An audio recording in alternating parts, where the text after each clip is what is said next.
See, here's this story. It keeps coming back. This time it's in Politico. Retirement savings tax breaks face scrutiny. See, now your 401k and your IRA and your 403b, those are tax loopholes. You get my point? Wait a minute. They're legitimate deductions. Tax loopholes. And the government can no longer afford to allow you to keep more of your money. So you have this money in a mutual fund or wherever, building up assets for your own retirement. It's your own money. You're taxed at the point at which you begin to withdraw it, but that's not fair.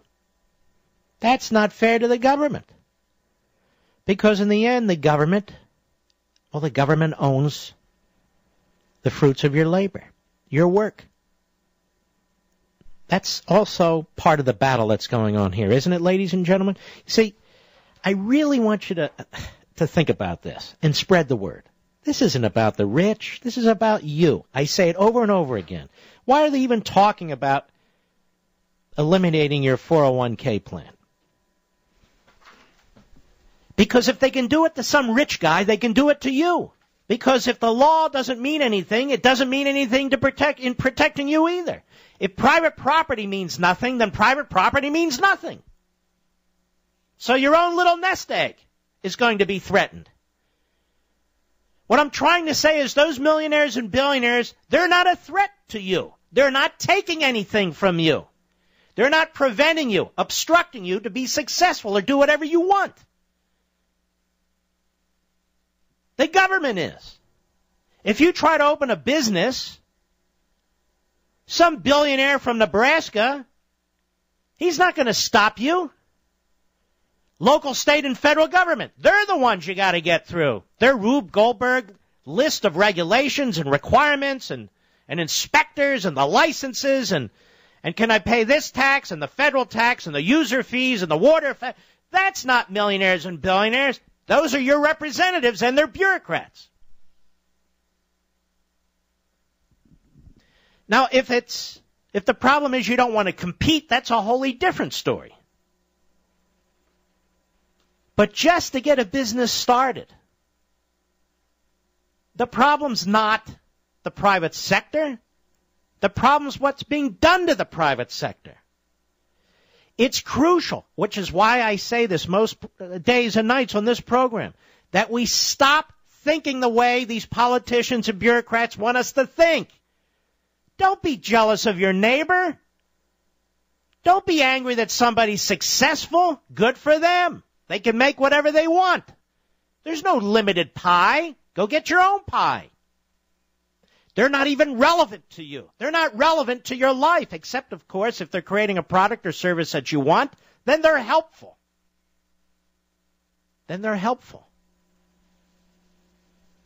But what's really standing in your way is the government with taxes and regulations constantly tormenting you.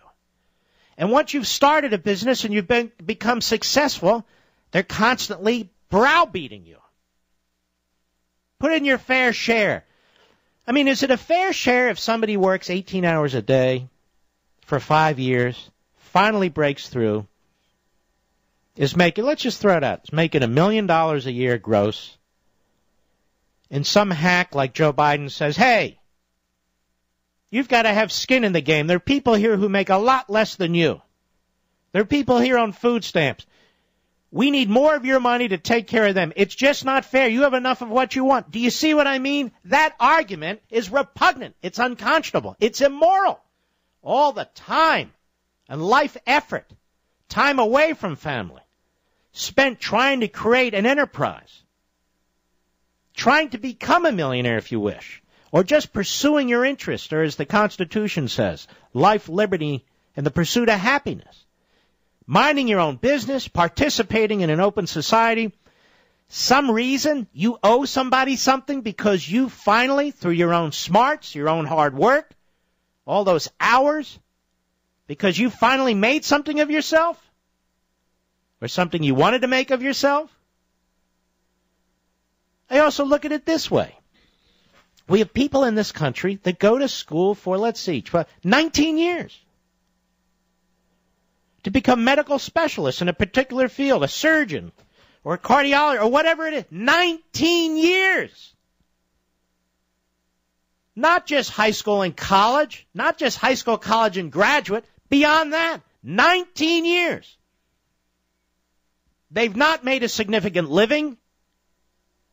They put in 16, 18, 20 hours a day, and they become, let's just say, a surgeon. It's 19 years plus internships and on and on and on. So, okay. So finally, 30, 32 years old, they become a surgeon. At the bottom of the ladder as surgeons go. They start to make money. Well, we can't have that, can we? That's not fair. They don't have skin in the game. Skin in the game? They've been in the game from day one. All of their skin, all their sweat, all their blood and their tears. Now, what about the other side of the ledger, which no politician wants to talk about? Even some of our young bench conservatives, they don't want to talk about it because of Romney's mishandling of this. But I want to talk about it.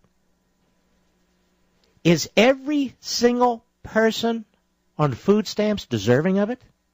Is every single person on Social Security disability deserving of it? Is every single person who gets tax credits because they don't earn enough deserving of it? No, they're not. We're not talking about a short period or mid-period of difficulty, of somebody who's trying to do all the right things, but is, life's just thrown a couple of curveballs and it's just the way it is. No.